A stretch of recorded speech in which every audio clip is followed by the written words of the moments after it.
Assalamualaikum warahmatullahi wabarakatuh. Yang saya hormati Bu Luluatun Nayiroh, Eskom IM Ikom, selaku dosen pengampu mata kuliah Public Speaking, dan teman-teman kelas 3B Ilmu Komunikasi yang saya banggakan. Selamat pagi, salam sejahtera bagi kita semua. Saya Fatimah Zahra, mahasiswa Ilmu Komunikasi Universitas Nilai Berbangsa Karawang, dengan nomor NPM 2110631190012. Pada kesempatan yang baik ini, saya akan menyampaikan pidato tentang bahaya sampah plastik.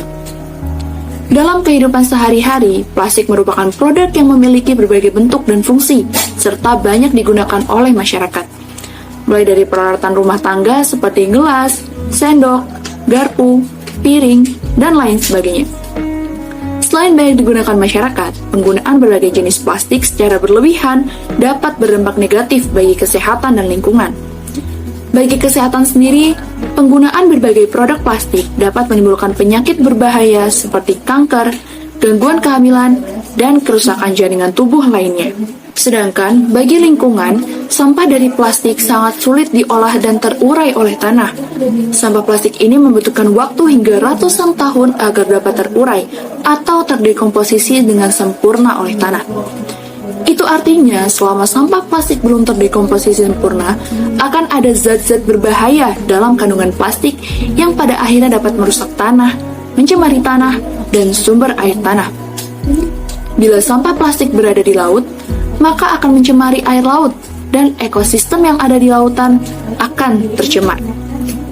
Seperti beberapa waktu lalu, satu ekor ikan paus jenis Piseter macrocephalus di wilayah laut Pulau Kapota, Kabupaten Wakatobi, Sulawesi Tenggara, dan 3 ekor penyu di wilayah Laut Pulau Pari, Kepulauan Seribu, Jakarta Utara, ditemukan mati oleh masyarakat nelayan yang tinggal di sekitar kepulauan tersebut. Matinya makhluk hidup yang amat dilindungi oleh undang-undang ini karena dalam perutnya tertelan plastik yang tidak bisa dicerna secara sempurna.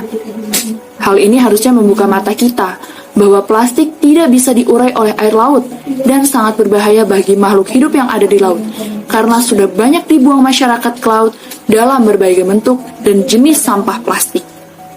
Ditambah lagi, dari proses produksi, konsumsi, hingga pembuangannya, sampah plastik menghasilkan emisi karbon yang tinggi sehingga berkontribusi terhadap perubahan iklim karena kondisi bumi semakin memanas. Sumber material kantong plastik yang terbuat dari minyak bumi yang merupakan sumber daya alam tak terbarukan mengakibatkan pencemaran di lingkungan negara-negara berkembang karena limbah pabriknya dibuang ke sungai dan pembakaran gas metana mengakibatkan emisi karbon ke udara. Plastik sendiri dikonsumsi sekitar 100 juta ton per tahun di seluruh dunia. Satu tes membuktikan 95% orang pernah memakai barang mengandung bisphenol A. Bisphenol A sendiri atau kerap dikenal dengan singkatan BPA merupakan bahan kimia industri yang digunakan untuk membuat plastik polikarbonat dan resin epoksi. Plastik polikarbonat dan resin epoksi kerap digunakan untuk membuat botol minum, botol bayi, kemasan air minum, tempat makan, kacamata, pelapis makanan kalengan, tutup botol, pipa saluran, sampai jendela anti pecah.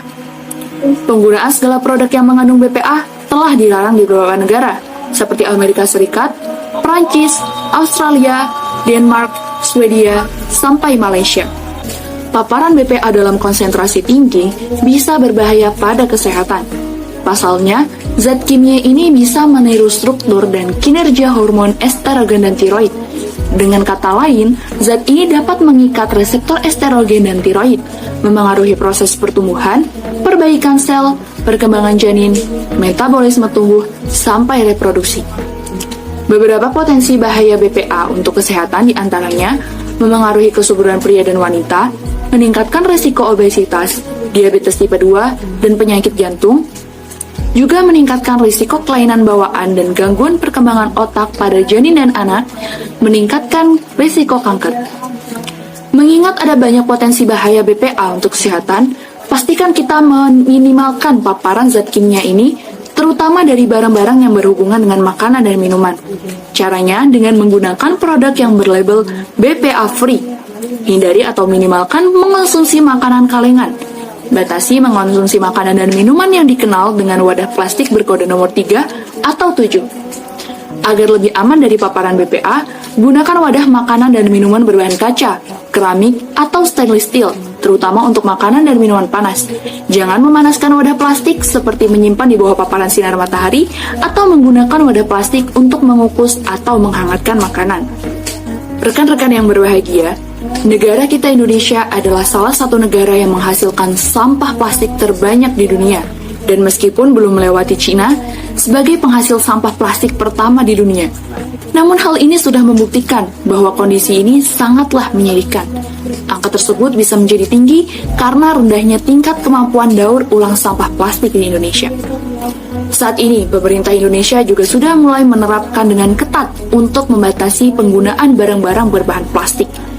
Pembatasan air mineral yang berbotol plastik dan kantong belanja plastik sudah mulai berlaku secara merata. Tidak hanya itu saja, bahkan Kementerian Lingkungan Hidup dan Kehutanan atau KLHK juga sudah menerapkan aturan pelarangan penggunaan botol plastik di dalam lingkungan kementerian. Itulah bahayanya menggunakan kantong plastik.